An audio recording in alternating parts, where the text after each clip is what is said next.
Witter is a house that's located in Noosa Heads, which is on the Sunshine Coast in Queensland, very much in the subtropics, with incredible views and aspect to the water to the south. The challenge was trying to design a house that would then open up to the northeast to capture all this beautiful winter sun while engaging with the water to the south.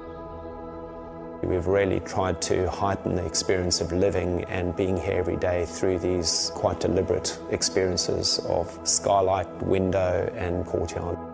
And there's just this sense upon arrival that there's this absolutely unadorned, unfettered, invisible connection between occupation of this land and the beautiful environment in the world outside.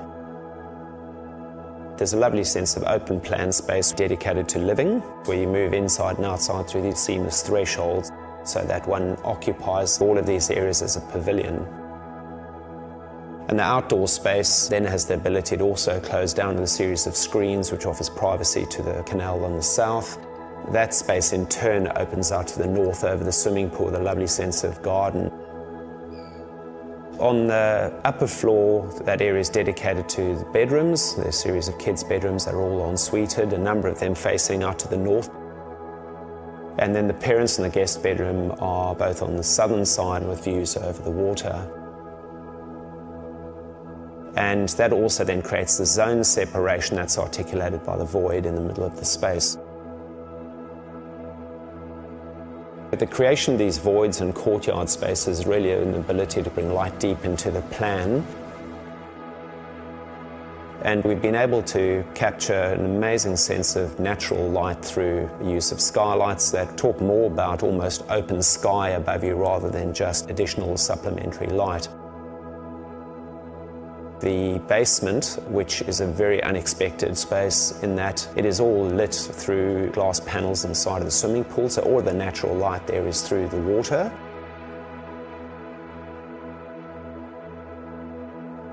What we've tried to do is look at materials that are natural, that talk to this natural environment.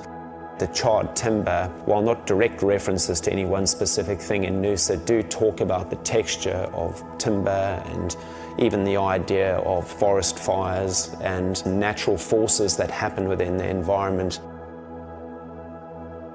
There's nothing that compares with concrete in terms of the versatility of it. It can take on the form of anything we can really conceive of. So when you factor in kind of what we need the building to physically do and how we want to go about doing it, there's just nothing in our opinion that competes.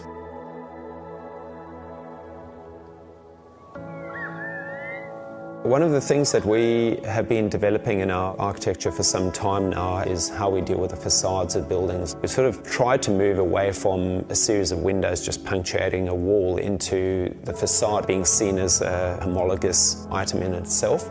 What that means here is that we've got a double facade where all the windows and the ventilation and light and all those sorts of things are dealt with in one layer. And then there's the screen in front of it that deals with not only the sun, but it deals with privacy, and then also creates the architectural dialogue that is very much the experience of this building from the street. It takes about 50% of the heat load off the facade, and equally important, kind of tempers the space in such a way that you enjoy the spaces as a sense of light that would come through, branches of a tree.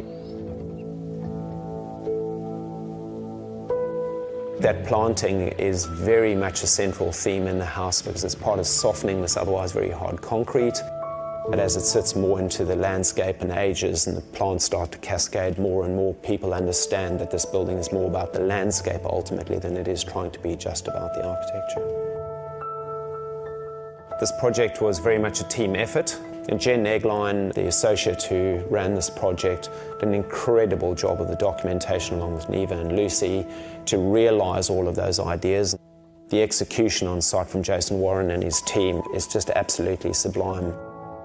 And Hong and Mark, who did the interiors and the landscaping in turn, then just built on that and added the necessary layers to really finish off this house and create all the softness. To pay due credit to Craig and Ali, our clients, to say that they were extraordinarily trusting and giving, I think would be an understatement. I think ultimately great architecture is about balance. It's about sort of finding the ability for a person to sit on a couch but a group to sit out in a room. What it is about is creating a place for this family to be able to enjoy the best of being in this environment. And ultimately, architecture, landscape, interior, decor, art, they're just tools to facilitate that.